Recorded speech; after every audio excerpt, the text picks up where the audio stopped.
Nem, csak egy van, ahogy ezt imént elhangzott.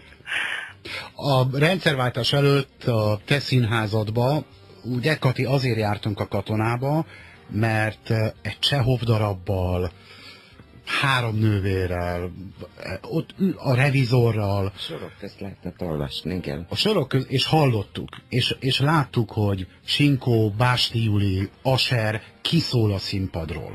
Ti is kiszóltok most, Andrea?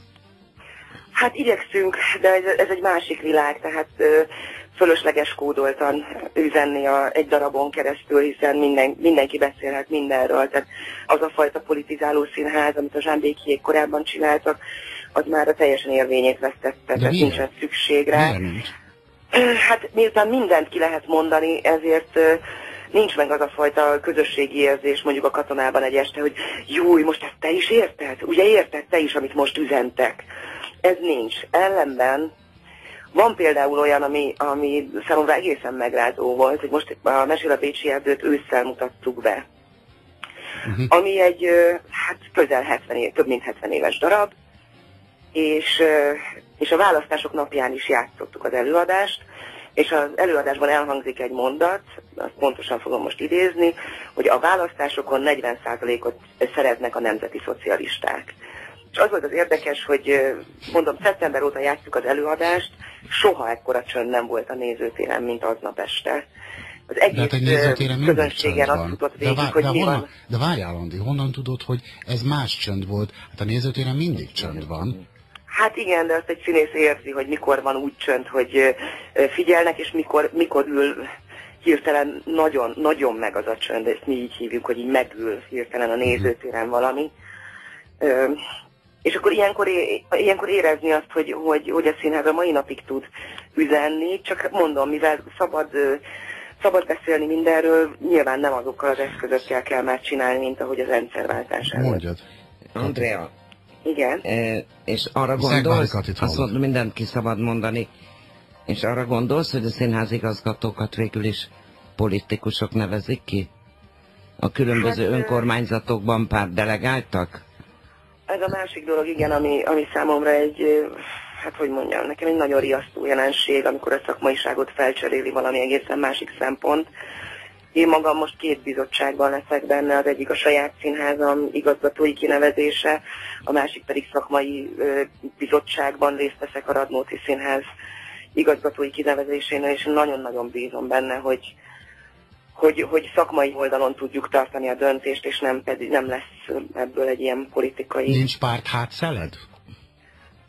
Nincsen. Nem, hát egyrészt a társulaton nevezett, a Katona József Színháznál, a Radnótinál pedig hát fölkértek, maga az előadó művészeti tanács kért föl, tehát semmi párthátszél nincs, egyszerűen szakmailag kértek föl, hogy legyek benne. Egy színésznek van félnivalója?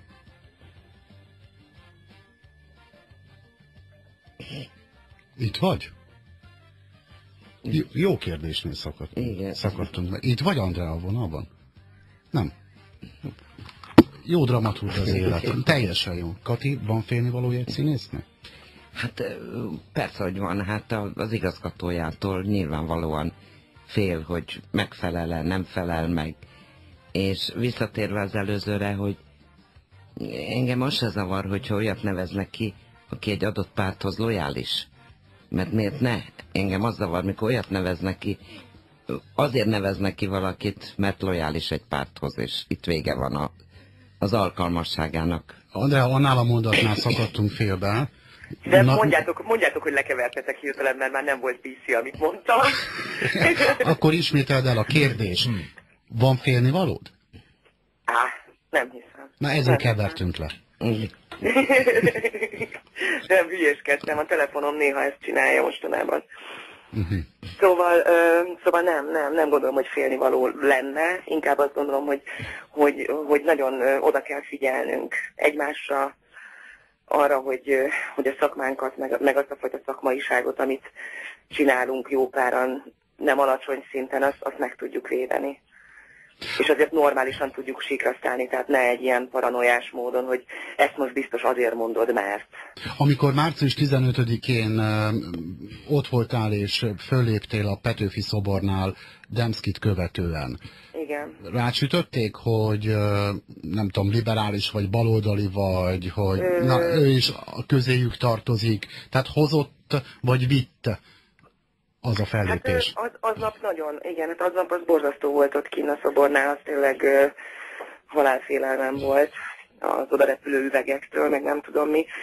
Hát amúgy pedig, megmondom őszintén, én ezekkel az emberekkel soha nem találkozom. Tehát, hogy soha nem fordult elő utána, hogy bárki ilyesmit mondott volna nekem.